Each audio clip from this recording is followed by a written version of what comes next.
Friendship Magic Podcast. I'm your host, of course, Forward Progress. Joining with me again, as always, I'm Nova Rose. This is the podcast where we take a look at all things fandom and pop culture through the media of social science and day-to-day life. Today we are joined by our very special guest, Mr. Bret the Breton, who works for ZeniMax Online Studios as a developer for the Elder Scrolls Online. Welcome to the podcast, Mr. Bret. Thank you, Forward and Rose. I very much appreciate being on the show. This is an honor. It's great. Absolutely. Glad to have you. It's our pleasure. So we're going to start off this podcast today. I'm going to go into a little bit of definition time, everyone. But what our topic of today is, and this is going to sound pretty big at the start, but it's social location and media consumption. I just hit you with a bunch of big words, so let me break that down here for you. Or slumpka to those in the know. We will make an acronym for this. Or give us a comment, shoot us an email with your acronym for this. Sure. Now, the meme panel is yesterday. So let's break this down here. Obviously, we're talking about consumption of media here, which is a common theme on the podcast here, is how we take in and consume a piece of media, whether it be a video game, a movie, a television series, a web series, what have you here. Today, what we're looking specifically at is through the sociological lens of social location. So what I mean by social location here is a person's social location is essentially your place in the world at a specific moment in time and all the factors that add up to that. Now, in general sociology terms, we look at things like race, religion, age, sexual orientation, class, all of that, which actually does influence this. But we're going to get into another couple of features even within that here that probably adds on to what you traditionally look at through a sociological perspective to kind of add on to this here. This episode here got started, or the idea got generated recently, about a month or two ago, while we were here stuck in quarantine at home with not much to do. We made the decision here, myself and Miss Nova Rose, to finally pick up Avatar: The Last Airbender, the complete series, which I had never seen up until that point. And we watched it all together. This is a series that Miss Nova Rose had watched when she was younger. Yeah, I think it came out, I think, when I was in the 5th or 6th grade or something like that. And, it was a neat little pilot, and I think, first 2 episodes, me and my brother were hooked, and we had to go wait every Friday for it to go air, and it was always just a big day of it, and it's just, we got so connected to the series. And I can just remember when the final few episodes were coming out, it was like this big couple of years of our life is coming to an end, which is all so exciting. So it was just it was interesting because you, Forward, had a very different viewing experience than I did. So where we had that, when I first viewed it, as I said, was just a couple of months ago, where I got to watch the entire series within the span of about 2 weeks. Sitting on my couch, sitting next to a person who had already seen the series. As we went through the series, we had a lot of conversations about about episodes in the show, and it really gave me this thought of, holy crap, we have viewed this series very differently. And it made me go, you know what? There's something into the social location of when we view a property. Now let me ask you, Bret, have you also seen the series? I have not. I haven't watched the whole thing. I've watched it, as I was flipping through and that sort of thing. I'm not hugely into it, I'll say.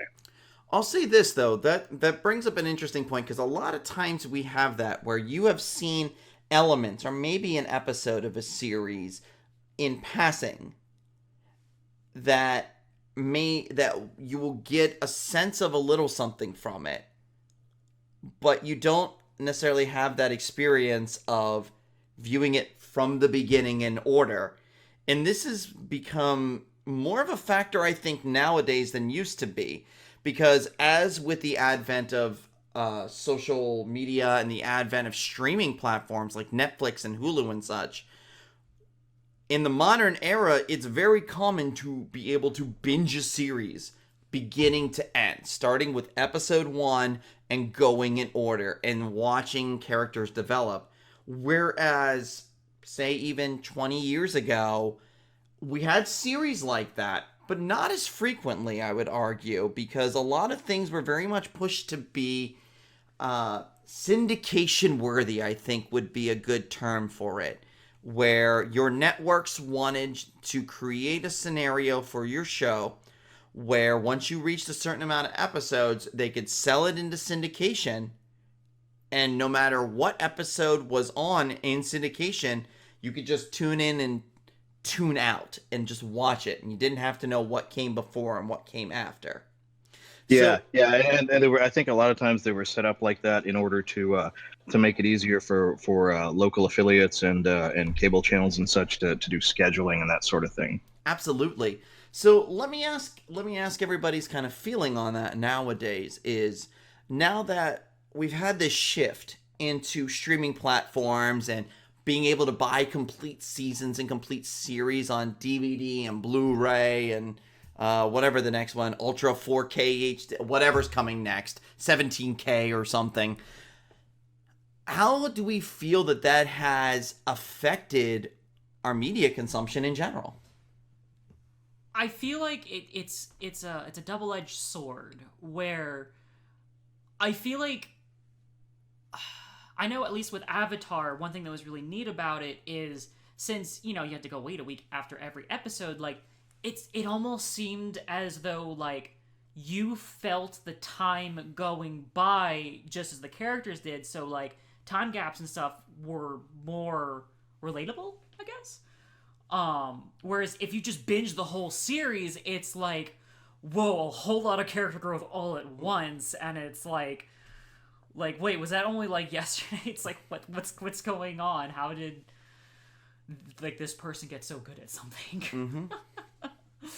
Oh, definitely. There's certainly an element to that of viewing things all at once versus taking your time. And I know all of us in our lifetime has experienced both.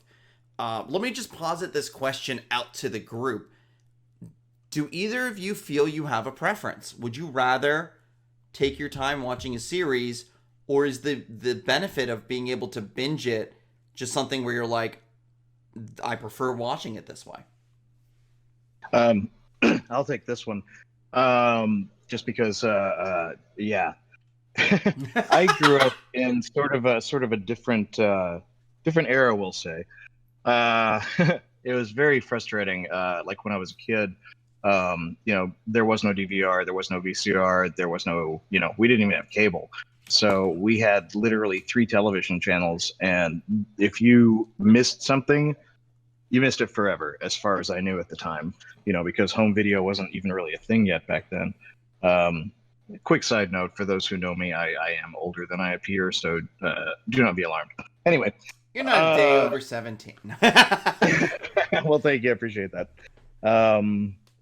But yeah, it was a frustrating way to try and follow anything, because you had to remember, you had to keep track of everything. If you missed something, you were basically just hosed, because you would have to wait for however long for it to go into syndication, and then back to the syndication thing again. You would have to happen to catch the right episode. So I think hand in hand, along with or to go along with this sort of golden age of television that we've been in for a while now, where you have these gigantic story arcs and these multiple episode things and all of that. I think that it would have to have developed alongside all of these other technologies, because otherwise such a show would not be popular. Or at least I don't think it would be, like back in the day. just because it would be so hard to follow everything from week to week, and you couldn't rewatch anything, and that was the only way to do it. In addition, with all these hundreds of channels and all these different media choices that we have now, there are many more outlets to have this type of programming. You've still got your syndication friendly type stuff with the one-off episodes, but for these giant spanning character arcs and that sort of thing, we're living in a much more friendly time to that. And as to the question of would I prefer it this way or back the way it was, yeah, the way it was sucked. Agreed. So now is much better. I think there's definitely something to be said about the possibilities that exist now that probably didn't once upon a time, especially when it comes to character development and growth within a story. Because now you can build an arc to develop your characters, I think, a little easier, where you make a plan that starts with episode 1 and you build a little bit each time, so that where when people view it, they're not confused as much as, wait, well, this doesn't seem like the same character I saw the last episode, because you have the ability to go back and watch it in order.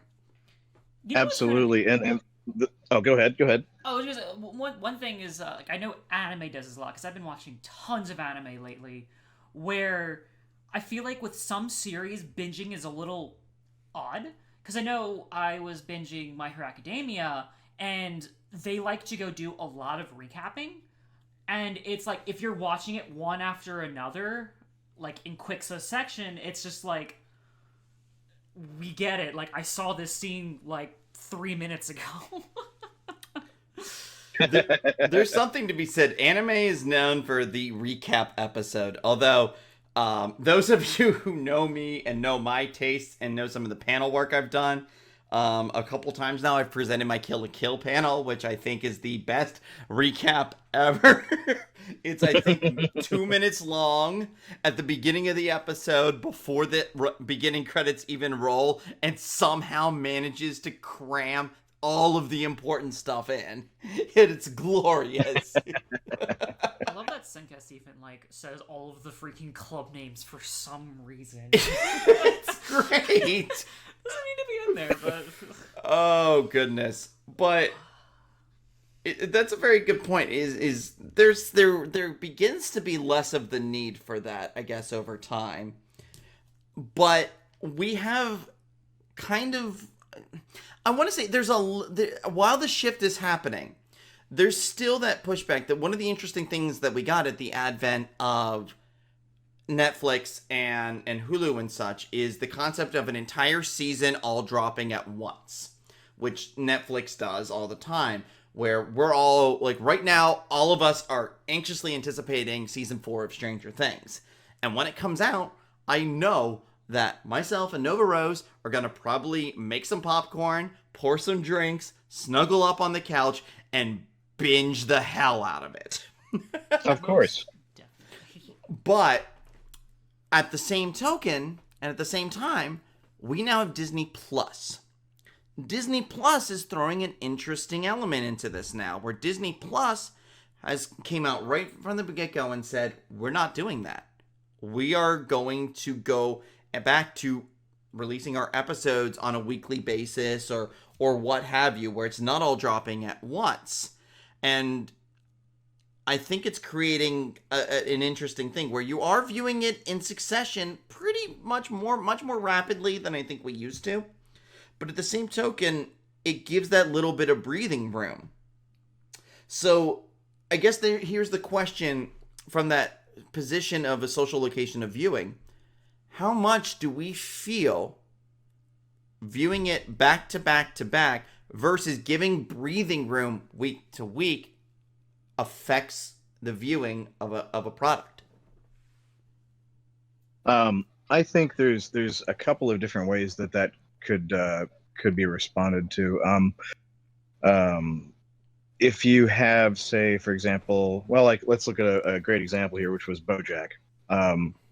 When I got started on that thing, I binged everything. I binged all the different episodes, and every season that came out, I would sit there for however many hours and just sit and watch them all. And on the one hand, I think there's more retention that way, in that there'll be callbacks from future episodes to past episodes, and I think you might pick up on more of those because it's fresher in your mind when you do it in a binge session. But on the flip side to that, it doesn't let the episodes marinate in your mind very well, if that makes any sense. You watch one, you're straight on to the other one, and you don't have the time built in to reflect on what you've seen. That's like Breaking Bad is a fantastic example of this, because they would introduce all these plot elements. Of course, do the not a traditional cliffhanger most of the time, but some sort of an interesting bit of an info drop at the end of all of their episodes, or near the end of all of their episodes, and you would spend like the week wondering, what's going to happen now that Hank read the thing on the toilet. It sets it up really well, and it gives you time to anticipate. And that anticipation versus payoff cycle is very profound in the human mind. Oh my gosh, like speaking of Breaking Bad, it was just like, I think I started, between seasons 3 and 4, I want to go say. So you picked up on it later in the game then? Yes, and it was like I remember like watching up to that last episode, and I was just like, did Jesse really just do that? Oh my gosh, where is this going to lead? There's, this actually takes me into a different avenue here, because I've had these instances where I've picked up on a series in the middle of it, and then later end up going back to see it from the beginning. In my mind, the one that sticks out to me the most is The Tudors. And I don't know if anybody else in here can quote on this, but maybe can speak on this general concept here. I picked up on The Tudors in season 3.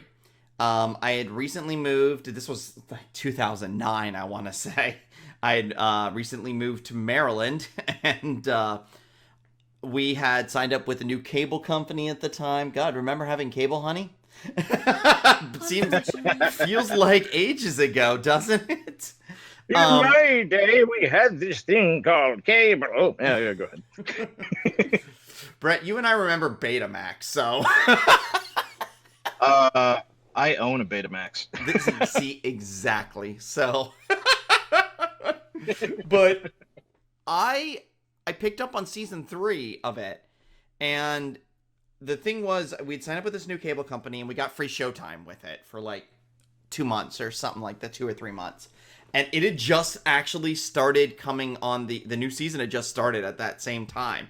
So I ended up just randomly it started coming on one night, was flipping through the channels. I'm like, this seems interesting. And I got hooked on it because I was like, this is really holding my interest. This is an interesting storyline. For some reason, I like stories about that period in history, even though people were god-awful, and I look back on it like, I hope we're never like that. But I love watching the stories about it. I don't know why. It just is. Maybe it's just that thing of like being able to see the troubled past and going, we need to learn from this. But suffice to say, I picked up in season 3, and then had to go back to season 1 and 2. And I feel like it's different for me having gotten partway into it to start getting invested, and then going, now I want to see how they got to here. Whereas when you start from episode 1, you're starting from the pilot and the beginning. You're not, and a lot of times the pilot, you are not hitting the ground running. You are building a framework.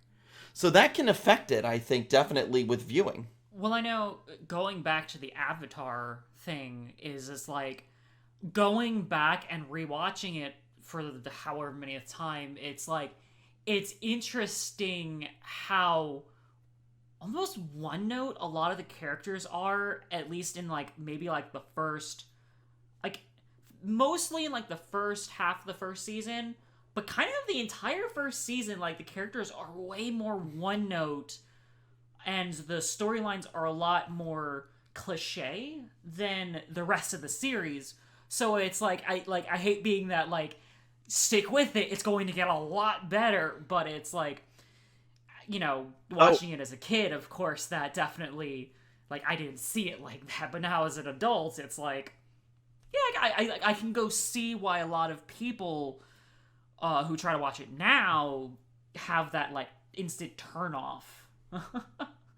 Well, that's it's funny you say that, and we had mentioned, or I'd mentioned BoJack earlier.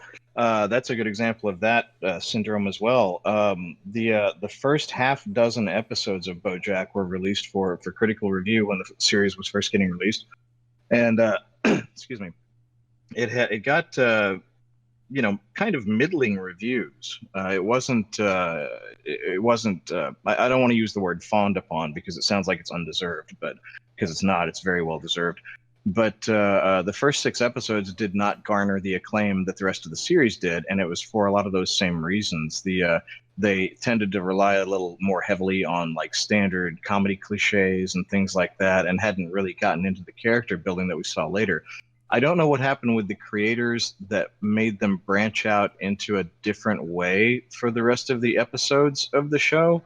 But the first few episodes of the show were not particularly well reviewed, and there were a couple of different websites and publications that actually said they were going to change the review policy to do an entire season at a time rather than just 3 or 4 episodes, basically based on the BoJack experience. I know. I think I watched a interview with the creators, and from what I understood, like they actually always wanted it to become what it was. Yeah. But I think it kind of faced some of the similar things that Avatar did. Was you have this new IP, it's super risky, because it costs a lot of money to do a animation like that. So, like, probably to try to appeal to as many people as possible, they tried to go stick with things people know for the most part before they can really get into the meat and potatoes of what they want to. Yeah, that's kind of what I was thinking on that. So yeah, we've covered this topic in previous episodes to an extent about the concept of studio influence. Our studio, just how much are these factors of starting a new IP? What is risky? What will the studio invest in? How much in influence are they going to put or demand that a series be a certain way, and how that impacts the way a series develops? And I think, to your point, we see that often in pilots, maybe not pilots as much, but season 1 of a show. You start to see more of that. It's almost like you have to be able to survive that initial point to get that investment to go run with this now. And it's kind of absolutely. And it's kind of interesting because I know Tuca and Birdie was made by at least the same artist. I don't know. Lisa Hannawalt was the lead artist on BoJack Horseman, and she, I believe, was the main creator for Tuca and Birdie. Now, from what I know, Raphael Bob Waksberg, who created BoJack, is an executive producer on Tuca and Birdie. But it's interesting because Tuca and Birdie, I think, did something very similar to BoJack season 1, where like they were a lot more goofy and like cartoony and stuff. But then, just like BoJack, towards the end of the season, it's just like, let's get real. So, and we finally have season 2 coming. And that was the interesting thing. I didn't know if they were going to get a season 2. They weren't going to, but Adult Swim just picked them up. Mm-hmm. Oh, no way. Okay, Yep. I did not know that. Yep, Adult Swim just picked them up. I got announced, I want to say, about a week ago now, so a lot of people are excited. Because I think to Rotten Tomatoes, I think Tuca and Birdie season 1 actually scored higher than BoJack Horseman season 1. Because I think BoJack was at like 67, and then Tuca and Birdie was at 69. Yeah. You had to do nice. Yeah. So, but speaking to this, it's very interesting that we're having this conversation in regards to BoJack right now, because this actually takes me back to a topic we were broaching a few minutes ago about how frequently we do the consuming of the media, if we're doing it all at once or breaking it up. Because in modern times, it seems we're getting a whole season at a time, and then we binge that, and then the conversation becomes, I can't wait till next season, what are they going to do next season? Whereas before, it would be more episode to episode. An interesting point that we got at with BoJack was the final season of BoJack was split into two halves. And Oh yeah, yeah. that created, I think, a very interesting viewing experience where we got the first, I want to say it was 8 episodes, I'm almost positive, of season 6. And we had a couple of months in between there before we got the end of the series. And my personal take is I feel that like that anticipation added something to when it came back, because they set it up at the very end of that last episode before they went on that little hiatus before coming back with the rest of it. It almost left you with this feeling of anxiety, but not like terrible, like god awful pain anxiety, but like a, oh my gosh, what's gonna happen? And it really kind of amped you up. And I think you can get that consuming it all at once, but it's slightly different, I think. And you guys can kind of give your takeaways on it, but I feel like maybe there is some kind of sense of logic to that, of having those breaks can change the way you view a property. Yeah, no, I'm totally with you on that. And we've mentioned Breaking Bad before. They did exactly the same thing. The last season was split into two. Now, I think part of Breaking Bad's case may have been financial. I'm not sure what's up with that, but it does give that time, and particularly in BoJack's case, I think it was more well used, maybe than in Breaking Bad. It gives you time to digest what you've just seen. And in the case of streaming and binge watching all these different episodes, that's something that you don't have with like Netflix or whatever. And back to the anticipation mechanic. It's like it gives time for that to occur, and I think it makes the final payoff a little sweeter. Now, if you have to wait, I remember I used to watch back in the day Aqua Teen Hunger Force, and they were supposed to have this. They're supposed to have another season at one point, and they ended up making the movie instead or something. I can't remember now what the deal was, but I ended up more or less just not even watching the show, because the next season took like a year and a half or almost 2 years or something ridiculous, and so that can be overplayed. But there's a fine 6 line. months or so, yeah, that's I think that's about okay for 2 halves of a season, and I think that was very well utilized in both of those cases.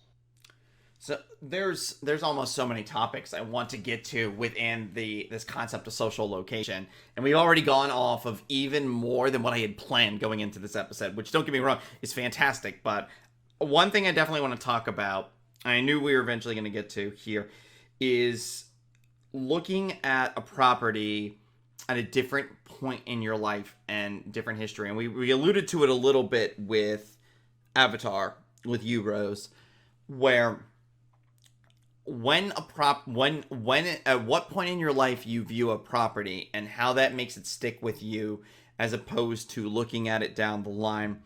And the most obvious example I think we have to go with right now is looking at Star Wars over time. You're speaking to my heart. Go ahead. So there's many of us, I'm sure myself, I know you, Bret, and Rose, you as well. Like, there's something about getting introduced to Star Wars for so many of us, and that first viewing of it. And for many of us, it was episode 4, the OG, which is, yep. It's always going to be funny, especially now, going down years later and talking about, yep, this started with episode 4. But, in media res, started in the middle. This doesn't know how to count. I know that my experience is going to be I'm going to start with you, Bret, and then I kind of want to go down the line here. I'm going to go with you, and then I want to bring it up, and then I want to ask you, Rose, about this. But your initial Star Wars experience, if you can kind of describe it and what it meant to you at that point in your life. Oh, absolutely. it was it's hard to overstate this, but it kind of almost sounds like I'm over dramatizing this when I say this, but Star Wars in a very large way literally did change my life, because I actually this will definitely give away my age here. I actually watched it when I was 7 years old, and I got to see it theatrically because, again, no cable and blah blah blah. I went to go see it when I was in first grade, and I was 7 years old, and my grandmother took me to go see it. God bless that woman. And I, I think she may have fallen asleep during it. I don't think it was quite her thing. But we saw it at a little theater in Muskogee, Oklahoma, where I grew up, called the Translux In-Flight Cinema on the west side of town by the Walmart.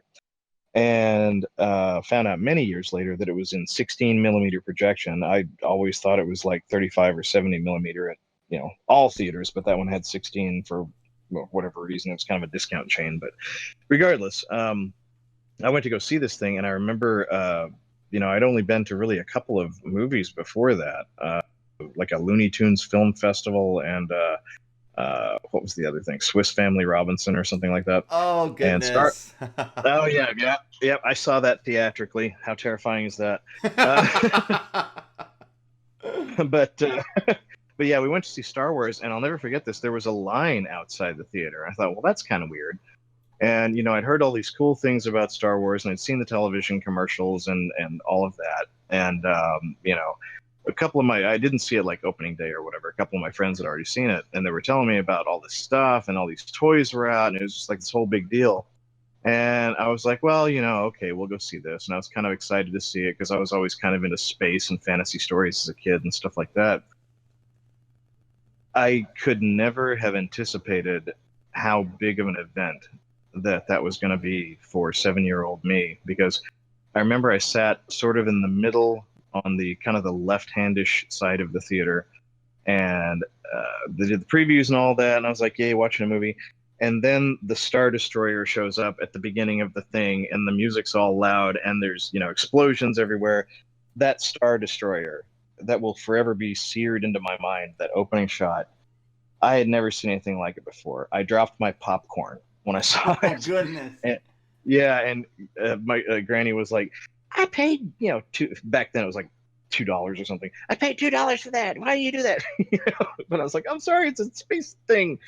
And it just burned itself onto my mind as this image. And I came out of that movie, again, 7-year-old me, just in this literal daze. I was like, I have seen nothing like this before in my life. I can't overstate that. There was nothing like it out there at that time. And it was this huge cultural event, and because nobody had seen anything like it.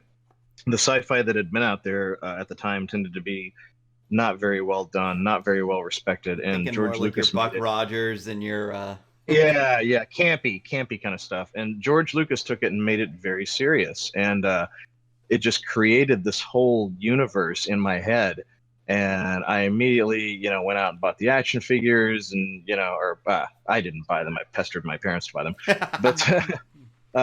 but yeah, I started writing stories, and I got into all this creative stuff, and all of a sudden I wanted to be a director, and that's something that I've held with me my entire life.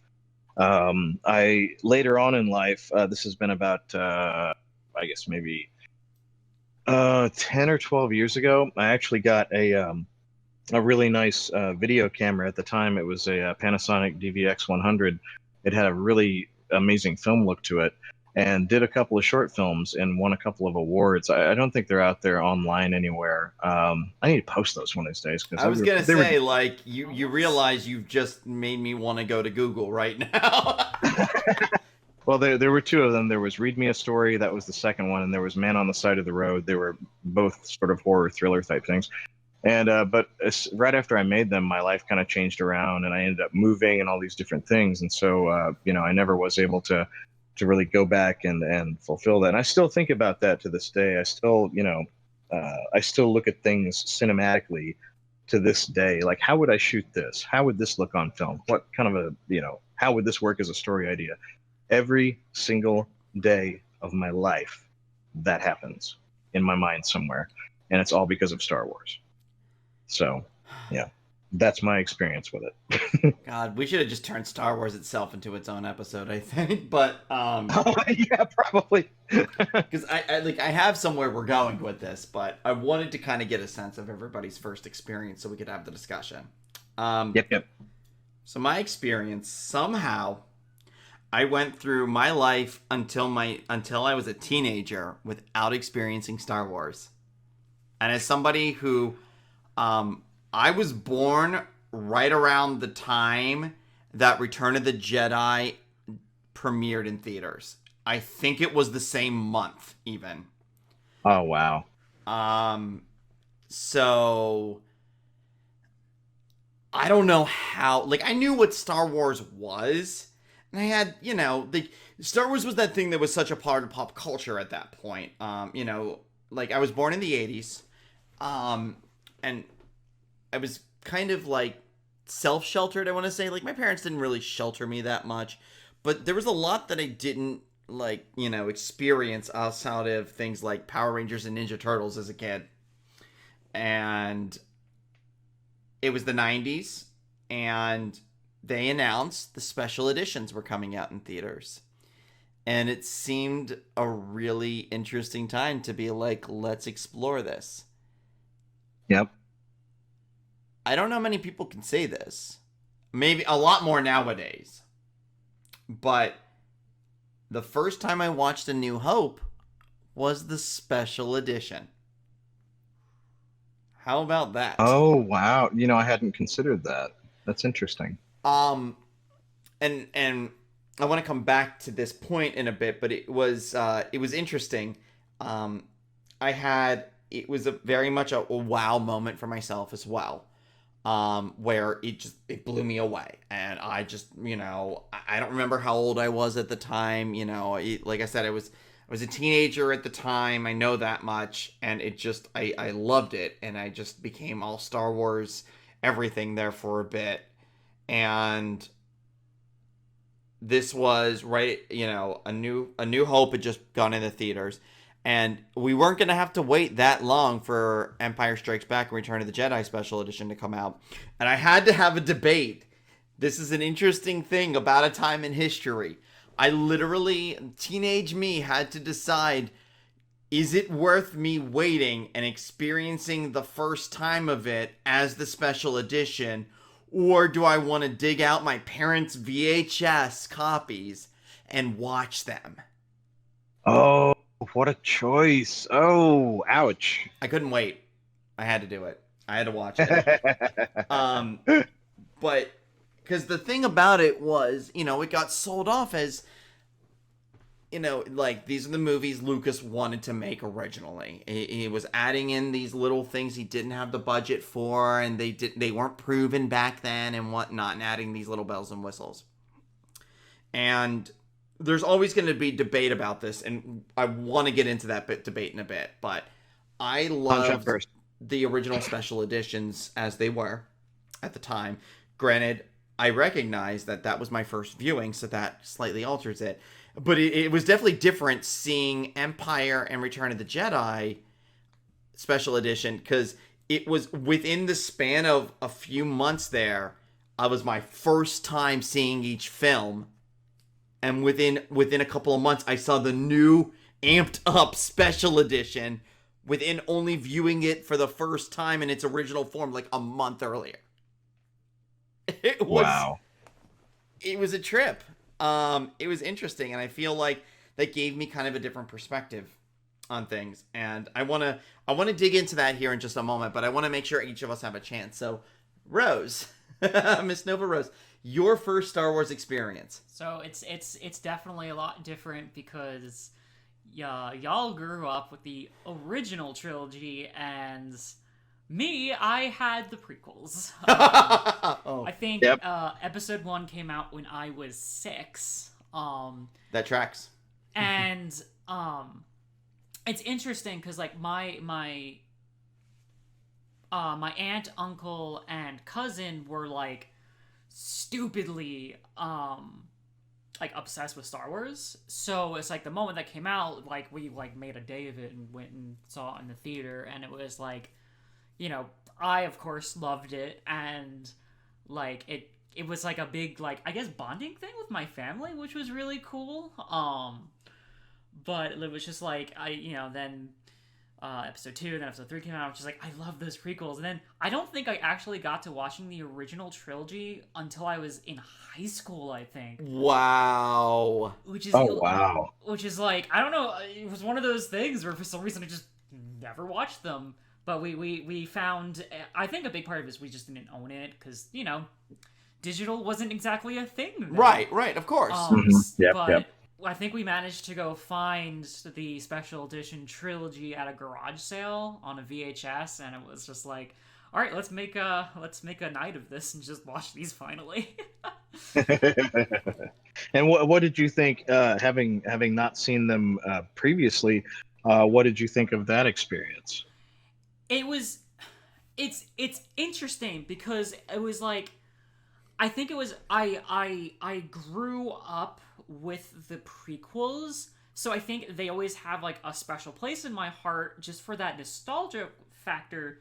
But like, I don't think the original trilogy moved me as much as the prequels. But like, I think once again, it's just when I viewed it and how I viewed it and all that jazz. But that's part of it. But I think the prequels and richly deserved. I think they're getting a second look by people. They were panned pretty heavily at the time, and at the time, I mean, I went to go see all of them, of course. But at the time, I wasn't, in spite of being a huge Star Wars fan, I wasn't like super jazzed about them. And I think part of the reason for that was that they were hyped so incredibly heavily. They had the first Star Wars celebration in Denver, Colorado. I went to that. I went to the first one. I got to meet Anthony Daniels and talk to him for about half hour. That's awesome, dude. That was fantastic. He was such a nice guy. He was like cheerleader for the whole thing because it was really kind of a bad. There were a lot of bad things about it. That's a whole other story. But I was glad I went for sure. But yeah, I think the prequels are getting much more respect these days, and I certainly respect them more in hindsight. And in fact, just recently I went and rewatched them again around the time when I saw what was it, Rise of Skywalker. I went back and watched the prequels again, and they're better on repeated viewings. They could use some editing in spots, but Very true. I could use some editing in spots. You know what's interesting though? Have you watched, and I'll ask this to either of you, if you've watched some of the deleted scenes from the prequels, I really wish some of them were added back in.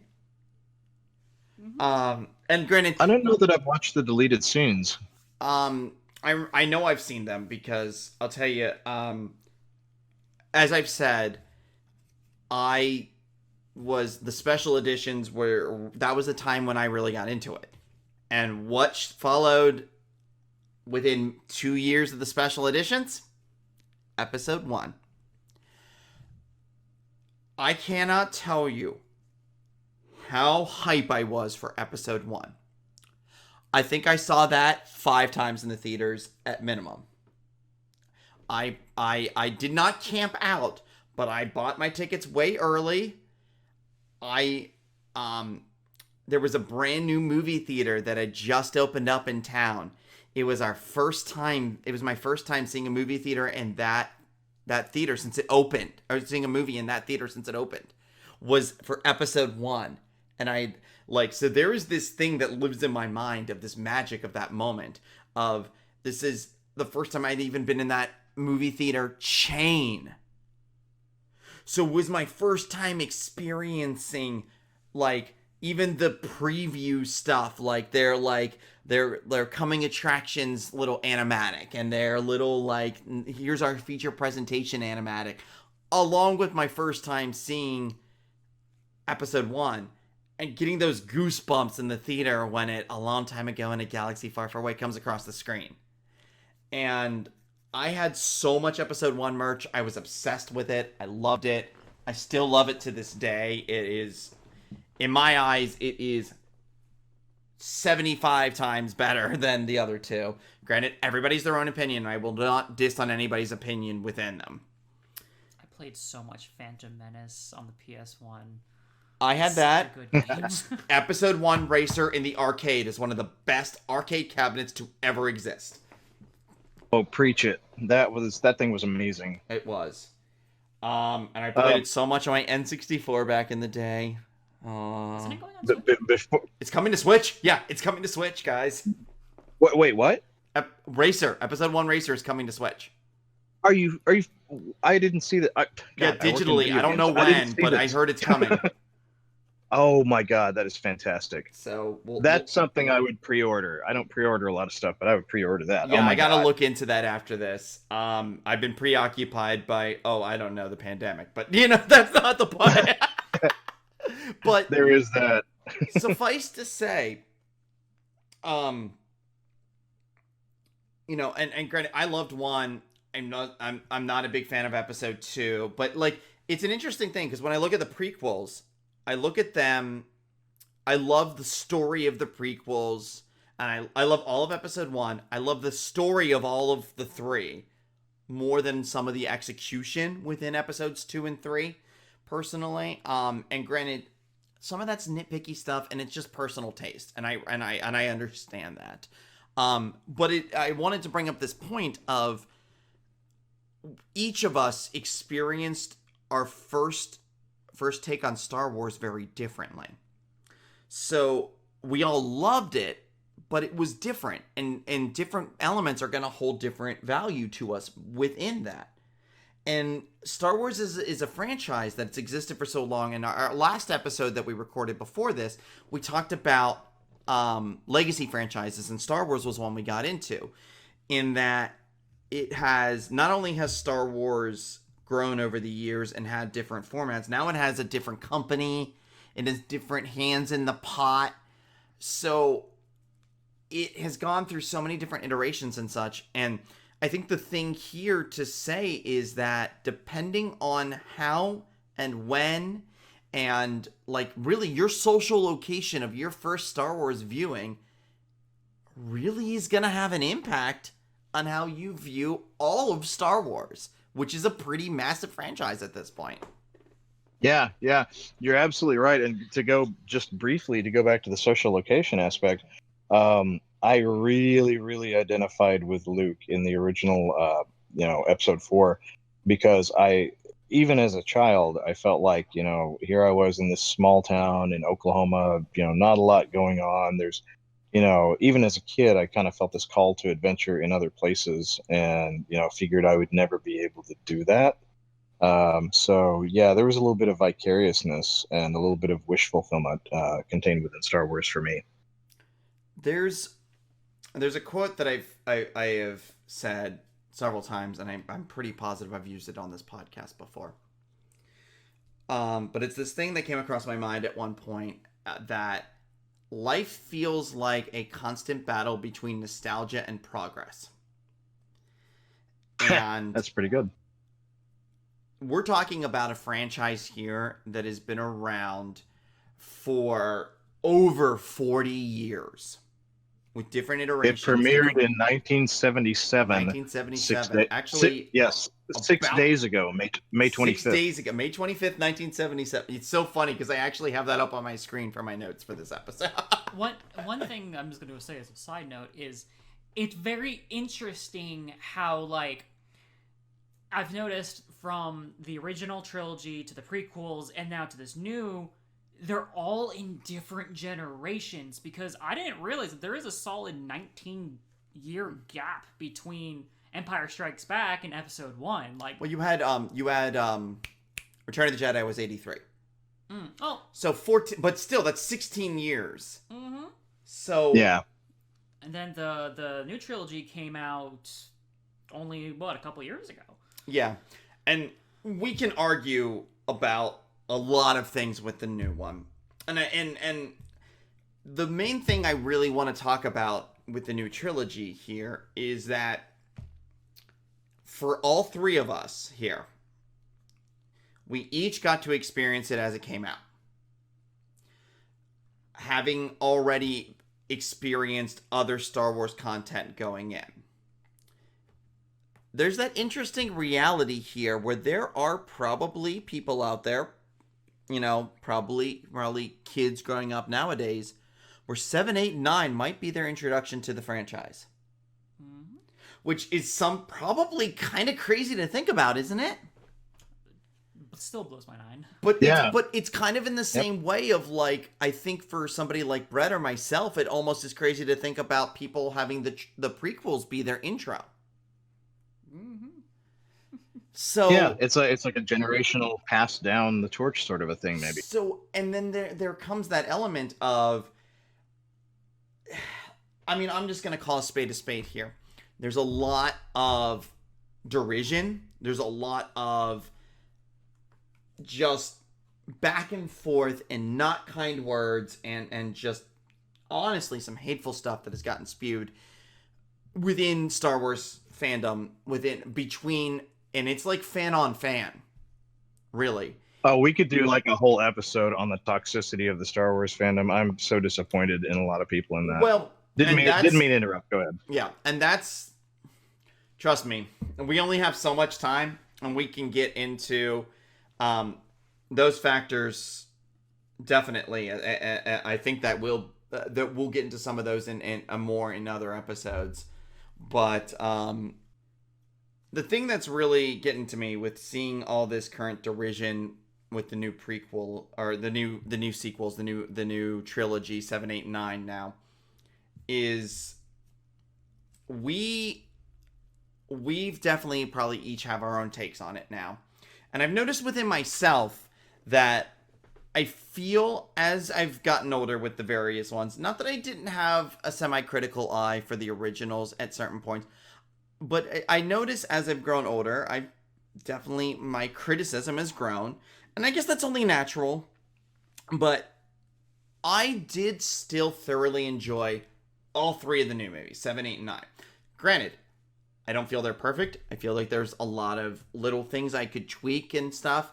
But granted, that's everything, I feel, at this point. Like, it's almost hard to look at any piece of property and go, this is perfect.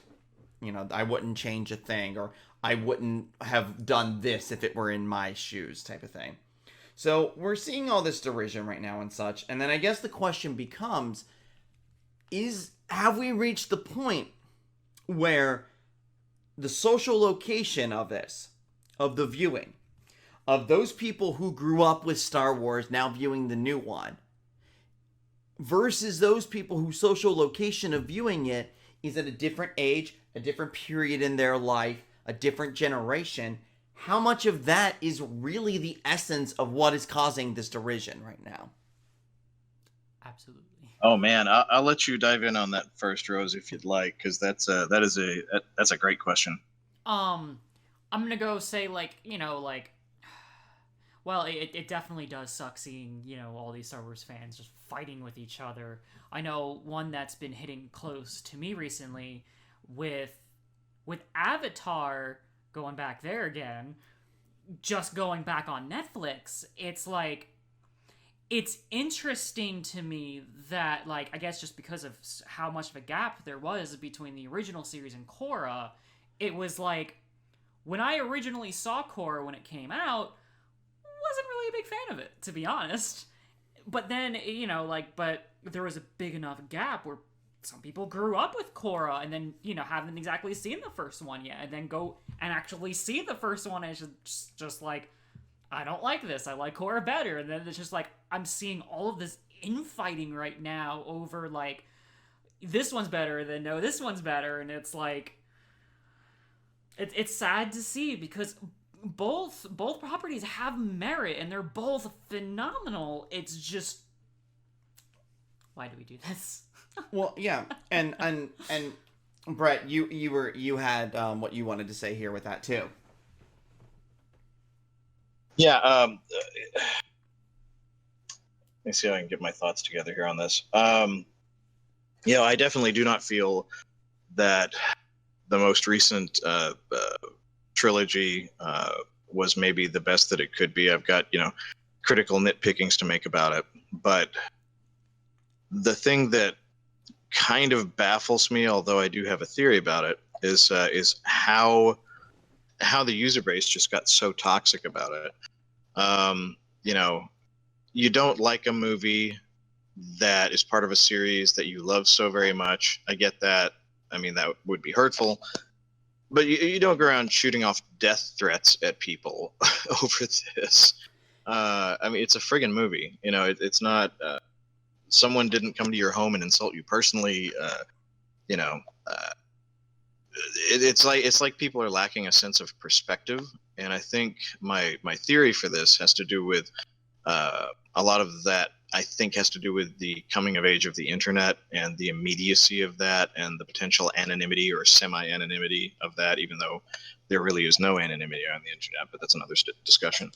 I think people feel, for whatever reason, empowered to go online and post whatever they want to post, and some of it comes from a very dark place. And I kind of think a lot of it has to do with the easy availability of platforms on the internet. I know one thing that's interesting is now that people can go be anonymous. It's like it allows people to be just absolutely horrible. But it is kind of interesting when they're doing that over like creative properties, because it's just like obviously like these people really love this property and care enough to like go on these tirades. Granted, I wish that they didn't. Like constructive criticism is great, but don't issue death. And I think that's the thing now, is as we've touched about this in previous episodes, that there is definitely that take where a franchise, a property holds a very special place in your life. And we all talked about the place Star Wars held in our life. I know for me, my discovery of My Little Pony Friendship is Magic was something that literally changed my life. And Star Wars had such an impact on me. Star Trek had an impact on me. So I think I do take it more personally when I see these new things.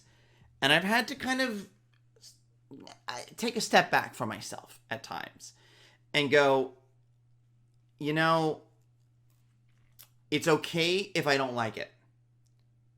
Yeah. But that doesn't sully what was already there. And it doesn't take anything away from what I've already experienced. I can say I don't like this, and that can be where it is. And we can have discussions on it. And I think that's the goal for us as a society, is can we have more discussions as opposed to more arguments? And the answer to that is no! No! You have to kill each other! It's tough. It's really tough right now, because it seems to be, and this is the thing that I love about looking into fandom in particular. We're talking about a movie series here. But think a little deeper on this topic of what we're talking about in this debate. Think about how much this parallels so many other things that are happening in our world where we differ on opinion. We'll differ on opinion on human rights, on religion, on just politics, and we have these issues. Is there a way through fandom to try to start working through this? It's a thought.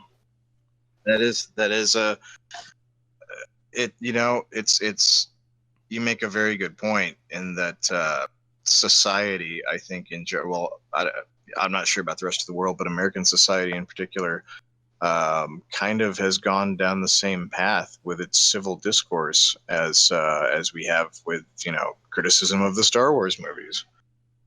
I don't know what to do about it. It's tough, but I think the thing here is there has to be a point to start the conversation. Yeah. So agree. We're just our little dog and pony podcast, but I don't know.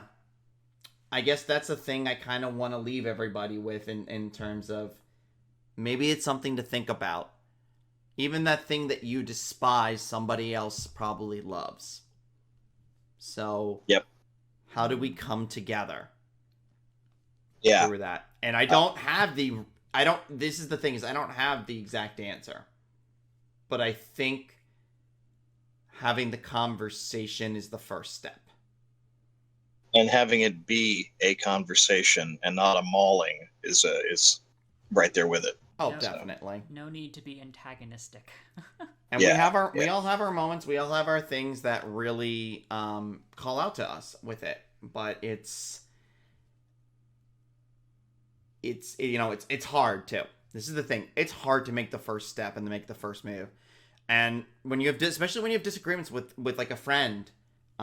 Actually, I had a conversation with a good friend of mine earlier that we had a couple of things recently that were on our mind and bothering us. And we talked it out because we needed to. And we knew that we respected each other as human beings enough to have that conversation. So maybe that's the thought about look to your friend group to start with the conversation and see where we can branch out from there. It's an idea. And if you ever do get into a heated debate is fine, but you don't have to, reach into the very bowels of your id to pour forth whatever animosity is there. Absolutely. Try and stay reasonable. Try and stay sane. Yeah. So here's the thing I'll say too that I really wanted to get into because I feel like there's another topic there that fits into this episode it's a little different. But I wanted to talk a little bit about video games because I feel that video games, while that have a parallel definitely to the film franchise that we talked about, as far as we've seen as technology has developed, that there's been changes in consumption and such. But I feel video games is very much the kind of the quintessential just apex for all of that. That in my lifetime, we went from Pong to, Mortal Kombat 11 and Call of Duty games and Grand Theft Auto 5 and stuff. These elaborate storylines and realistic characters and developed worlds. And I still remember as a kid being lucky enough to play a game on the Oregon Trail. You have died of dysentery. What's funny is they made it into a card game not that long ago, an Oregon Trail at home card game, and I'm pretty certain I died of dysentery last time I played it. Yeah, no, I think you and I played that. I think you're right. How about that? Almost positive. Memories. But memories. One thing that catches my eye, I mean, as probably our viewers know, I'm a huge fan of the Legend of Zelda series. I've grown up with it. I've done panels on it. I love the game so much. And looking back at the first games from the 80s to now, to Breath of the Wild, and looking at all these different developments. And it's interesting because I have these conversations with people about their favorite games, their favorite Zelda games and such, and looking back at it. And it's one of those things where I really feel like social location plays so heavily into it. Rose and I have had this conversation here about our favorite Zelda game not that long ago, actually. Mm-hmm. And Ocarina of Time is still my favorite to this day. And I think a lot of it is with the social location and also the nostalgia factor, I'm sure, working into it. But where it was at in my life at the time when that came out, where video games were at that time, how transformational it was when it came out as a game, it blew my freaking mind when I first played it, and it will stick with me forever. Now, your favorite Zelda game, honey? I absolutely love Majora's Mask. I know I had a GameCube, and I got I guess I don't know if it came with the GameCube. I think it came with it, where it was there was that bonus disc that you could get for GameCube that had Majora's Mask and I believe Ocarina of Time and Master Quest and things like that. And then I think it had like a demo or something of Wind Waker, something like that.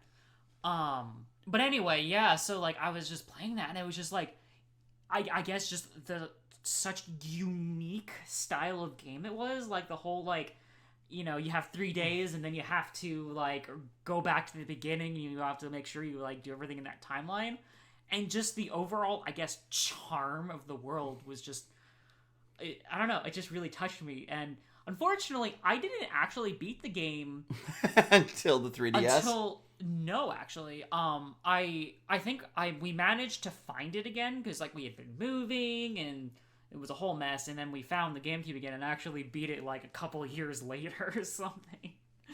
But it was just, I don't know, it's a game that just will always be in my memory. And this is the thing that sticks with me, is I almost feel like whichever one you grew up with is your favorite. Mm-hmm. Because I know people who Wind Waker is their favorite. I know people who Twilight Princess is their favorite. And I tend to find that it usually is whichever is your first one, or whichever one you grew up with touches you in a certain way. And I think especially nowadays, and when it comes to video games, is if you are born into a modern video game era with modern graphics, it's probably really hard to go back to playing NES and N64 and Sega Genesis era games. Like I know for me. Oh yeah, they're so abstract in so many ways. Like even like with me, like I grew up with Spyro. I think Spyro was actually the first video game I had ever played. Well, it might have been Pokemon Red. I don't know. But anyway, I know like with Spyro, like the graphics like blew me away and it was like amazing. But like now I'm playing like the Reignited trilogy and it's just like, dang. So, but I think the thing that I wanted to posit here before we wrap up for the day is, for you, Bret, obviously you and I think we all have had that thing where we've grown up with video games and they've evolved over time, which affects our playing of it. But you also have the added benefit of working in the video game industry. So, kind of, I guess, a sense of like, how much has your experiences changed how you view games and gaming over time? Oh wow, that would be very significantly. We had an Atari.